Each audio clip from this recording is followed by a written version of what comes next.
চোরের কথা বলবো এবার আপনাদের। একেবারে যুগল পুলিশের জালে বাইক চুরি করতে গিয়ে তারা পুলিশের জালে ধরা পড়েছে। আরো ডিটেল জানাতে পারবে জিয়াউল রয়েছে আমার সঙ্গে, জিয়াউলের কাছে আসবো। তবে তার আগে দেখাই এই যুগল তারা পুলিশের জালে ধরা পড়েছে। ভাবুন, এমবিএ পড়াশোনা করার পর কি কারণে তারা এই চুরি করতে গেল, কি কারণে তাদের বাইক চুরির প্রয়োজন পড়লো, এই প্রশ্নগুলো স্বাভাবিকভাবেই উঠছে। জিয়াউল রয়েছে আমার সঙ্গে, জিয়াউলের কাছে আসবো। জিয়াউল, কেন চুরি করলো আসবো, এটা জানতে চাইবো, কিন্তু তার আগে একটু জানতে চাই এই যে যুগল যারা এমবিএ চোর তাদের ব্যাকগ্রাউন্ডটা কি? দেখো, মোনালিসা এবং শিবনাথ দুজনেই বারাস্তার একটি আবাসনে থাকে, অভিজাত আবাসন, সেখানেই থাকে। 16ই সেপ্টেম্বর সে আবাসন থেকে একটি বাইক চুরি হয়। তারপরে দুদিন পরে যে বাইকের মালিক তার নজরে আসে, সে বাইকটি নেই। তারপরে তিনি থানার দ্বারস্থ হয়। থানার দ্বারস্থ হবার পরেই পুলিশ তদন্তে নামে। পুলিশ তদন্তে নামার পরে একাধিক সিসিটিভি, অর্থাৎ এই আবাসনে যে সমস্ত সিসিটিভি এবং রাস্তায় যে সমস্ত সিসিটিভি, সেগুলো সংগ্রহ করে দেখা যায় যে 16 তারিখে সেখান থেকে একটি বাইক, একজন পুরুষ এবং একজন মহিলা দুজনেরই মুখে কাপড় বাঁধা, তারা সেখান থেকে বেরিয়ে যাচ্ছে এবং সেই বাইকটি এই ব্যক্তি যিনি অভিযোগ করেছিলেন।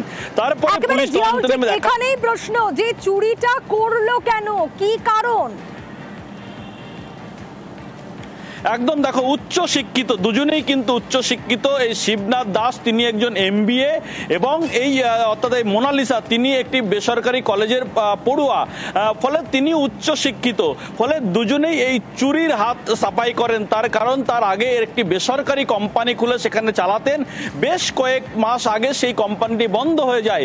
ফলে তারপরেই কিন্তু এই চুরির হাত সাফাই করে, এমনটাও কিন্তু পুলিশ সূত্রে জানা যাচ্ছে। তার কারণ যে ভাবে জীবনযাপন করত, অর্থাৎ এই যে চোর, অর্থাৎ এমবিএ চোর যেভাবে জীবনযাপন করত, সেখানে হাতে টান পড়েছে, পকেটে টান পড়েছে, তার জন্য এই চুরির কৌশল নিয়েছে, এমনটাও কিন্তু পুলিশ সূত্রে জানা গেছে। ফলে তারা প্রথমে বাইকটি দেখেন, তারপরে অনলাইনের মাধ্যমে মেকানিকের খোঁজ করে। এই মেকানিক আসলে তাদেরকে বলা হয় যে বাইকটি তাদের এবং চাবি হারিয়ে গেছে। তারপরে সেই মেকানিকের মাধ্যমে গাড়ির লক ভাঙা হয়।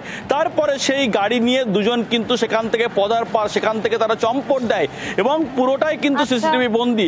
ইতিমধ্যেই পুলিশ জিজ্ঞাসাবাদ করছে কেন তারা, শুধুমাত্র কি এই কারণেই পকেটে টান জন্যই কি এমবিএ পাস হওয়া বা এই উচ্চশিক্ষিত মহিলা দুজন এই চুরির পথে নামলেন, সবটাই তদন্ত করে দেখছে পুলিশ। ইতিমধ্যে কিন্তু যুগলের কীর্তি দেখে চোখ কপালে উঠেছে পুলিশেরও।